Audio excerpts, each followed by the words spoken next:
আসসালামু আলাইকুম এভরিওয়ান, সবার কি অবস্থা, কেমন আছেন? তো আজকে হাফা সাগর পার চলে আসছি রাত্রেবেলা আবারও।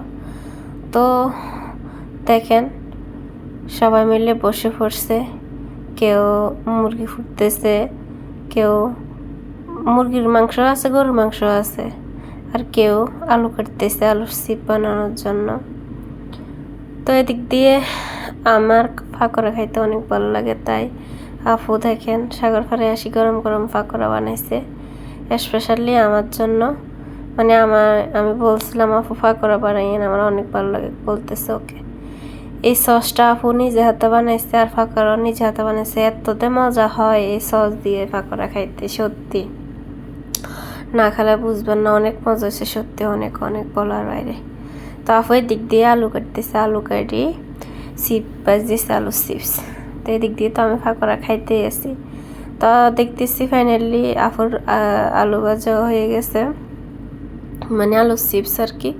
তো আপু প্রত্যেক বেলা ঘুরতে গেলে আলু চিপস বানায়, কারণ আলু চিপস নাকি অনেক ভালো লাগে। দেখেন কত সুন্দর লবণীয় লাগতেছে। তো আমি এখান থেকে এখন আলু ট্রাই করবো কেমন হয়েছে।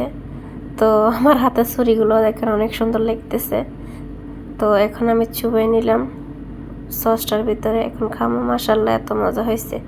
আর আপুর হাতের এই সস সালাডটা অনেক মজা হয়, অনেক জর্জির পাতা, নাগা পাতা, টমেটো, শসা, জৈতন তেল দিয়ে মাখে এত মজা হয় ভর্তি বলার বাইরে।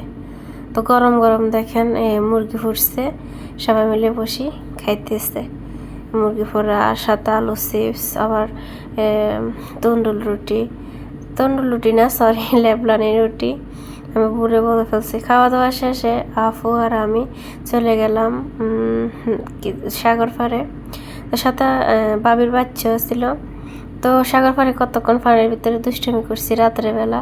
তো আপু এদিক দিয়ে লাভ দিয়ে আমার নাম লিখতেছে আর আপুর নাম লিখতেছে। এম দিয়ে আমার নাম মরিয়ম, আর এস হচ্ছে আপুর নাম। তো এই আর কি। তো সবার কী অবস্থা, আর অবশ্যই কমেন্ট বক্সে জানাবেন, আর আমার ভিডিওটা কেমন লাগছে তাও জানাবেন। তো এখন ভাত খাওয়ার ফলা। তো আপনাদের ভাইয়াকে দেখেন ভাত বাড়ি দিতেছি আমি, আপনাদের ভাইয়া সালাদ, আলু চিপস এগুলো খাইতেছে, এখন ভাত দিতেছি আর মুরগির মাংস।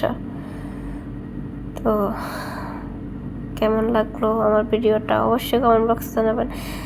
তো রাত্রেবেলা ঘুরতে কিন্তু কার কার ভালো লাগে অবশ্যই জানাবেন।